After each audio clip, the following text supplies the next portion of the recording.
રાજ્યમાં ચોમાસાની સિઝનનો સરેરાશ વરસાદ 120%ને પાર. ગુજરાતમાં ચોમાસાની મોસમનો સરેરાશ વરસાદ 120.64% નોંધાયો. કચ્છ ઝોનમાં મોસમનો સૌથી વધુ વરસાદ 148.14% નોંધાયો. સૌરાષ્ટ્ર ઝોનમાં મોસમનો સૌથી ઓછો વરસાદ 111.68%. ઉત્તર ગુજરાત ઝોનમાં સરેરાશ વરસાદ 121.55% પડ્યો.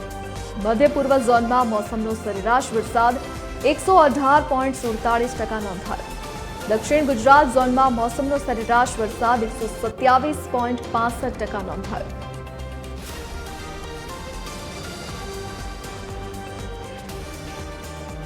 Associate editor Arun Shah online પર જોડાઈ ગયા છે.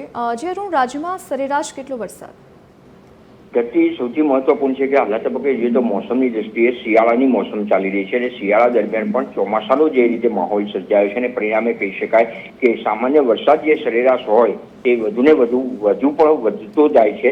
જે આપણે વિગત દર્શાવી આંકડાકીય તે મુજબ હાલના તબક્કે કહી શકાય કે ગુજરાતમાં આજે અત્યારે સવારે 6 વાગ્યા સુધીમાં સમગ્ર મોસમની દ્રષ્ટિએ જોઈએ તો ચોમાસાની મોસમનો સરેરાશ વરસાદ જે છે 120.64% જેટલો થઈ ગયો છે. પરિણામે કહી શકાય કે તમામ ઝોનમાં જે 100% કરતા વધુ વરસાદ નોંધાયો હોવાની વિગત આપે જે રીતે આંકડાકીય માહિતી આપી તે પ્રમાણે પ્રાપ્ત થઈ છે. તેમાં સૌથી વધુ જે કચ્છ ઝોનમાં વરસાદ પડ્યો છે એટલું જ નહીં, પરંતુ જો સૌથી ઓછો વરસાદ જોઈએ તો સૌરાષ્ટ્ર ઝોનમાં 111.68% વરસાદ નોંધાયો છે. પરિણામે કહી શકાય કે સૌરાષ્ટ્ર ઝોનમાં હાલના તબક્કે જે રીતે 100%ને વરસાદ ભલે પાર થયો છે, પરંતુ પરિણામે હાલના તબક્કે જે કમોસમી વરસાદ થઈ રહ્યો છે ધરતી તેના કારણે ચોમાસુ પાકને ખાસ કરીને હવે પછી જે પાક લેવામાં આવી રહ્યો છે તેમાં મોટા પ્રમાણમાં નુકસાન ખેડૂતોને થાય. પરિણામે કહી શકાય કે હવે પછીનું જે ચોમાસું જે કમોસમી વરસાદ હાલના તબક્કે વરસી રહ્યો છે એટલું જ નહીં, પરંતુ હવામાન વિભાગ દ્વારા જે રીતે આગાહી કરવામાં આવી છે તેના કારણે ખેડૂતો માટે આ ચિંતાનો વિષય છે. પરિણામે હવે પછી કહી શકાય કે ખેડૂતોના